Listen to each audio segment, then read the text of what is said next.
Prehistory You Teach It Remix. A discussion about pre-civilization dolls, the Woman of Willendorf doll, and the late 19th century Indian Navajo doll, also known as the Kachina doll.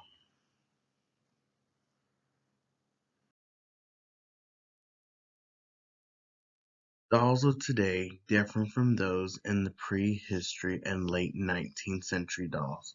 In fact, they have a whole different meaning altogether and may be seen as art. Let's take a further look into these two eras and examine the dolls in the prehistory and the late 19th century timeframes.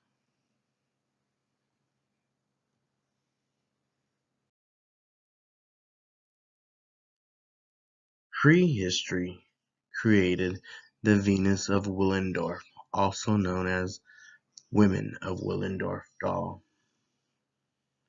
It was originally painted in red art. They were used as dolls to play with by the children, and sometimes used as guardian figures at gravesites or perhaps at the front of their cave. The women of Willendorf received images of beauty, where body fat might have been made the difference between survival or death. You have to remember, they didn't have the resources we had today, so they probably used the body fat to stay warm or, use your imagination. Female figure dolls vastly outnumbered the male dolls, which can be seen as the females being the number one supporter of that time frame. Perhaps they're also the women that they looked up to because they probably kept everything organized and together just like today. And as you can tell, they were carved out of stone and used a little bit of detail to show some of the figurines.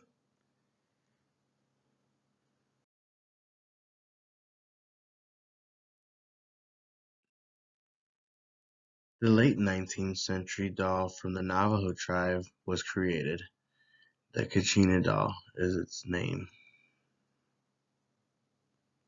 It was developed in the late 19th century by the Navajo Indian tribes.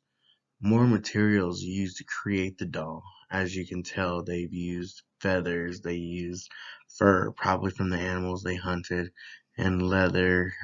They had a little more detail, and they weren't as boring as the early prehistory era. Um, the Navajo Indians used the Kachina doll to let the children understand the role of the native tribe.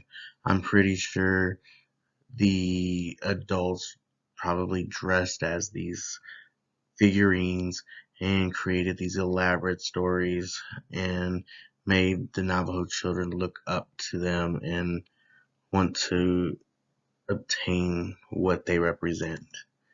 They believed the Kachina doll could also bring messages to the spirits, so they prayed for abundant harvest to them. They used them to pray for good weather and also to have a good life.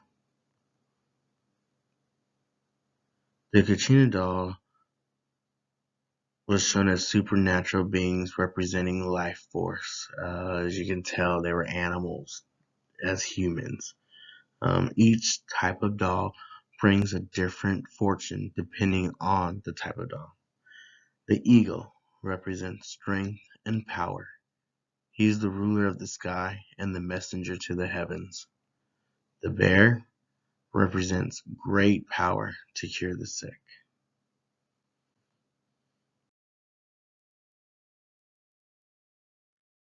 Prehistory and late 19th century doll similarities. Both prehistory and late 19th century cultures use the dolls to preserve their culture's history and teach meaningful lessons. a lot of these dolls stayed intact and were found and or discovered whole still, and that preserved the way of their history. Without that, we would never know what was going on or what maybe perhaps happened during that time frame. The children also looked up to these dolls in both eras for life lessons. They strive to become the representation of what these dolls actually mean and wanted to become them.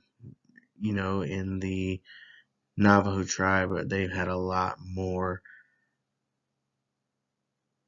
different types of dolls which the children can choose from, but still in the end, they looked up to them no matter if they were in the prehistory or the late 19th century dolls.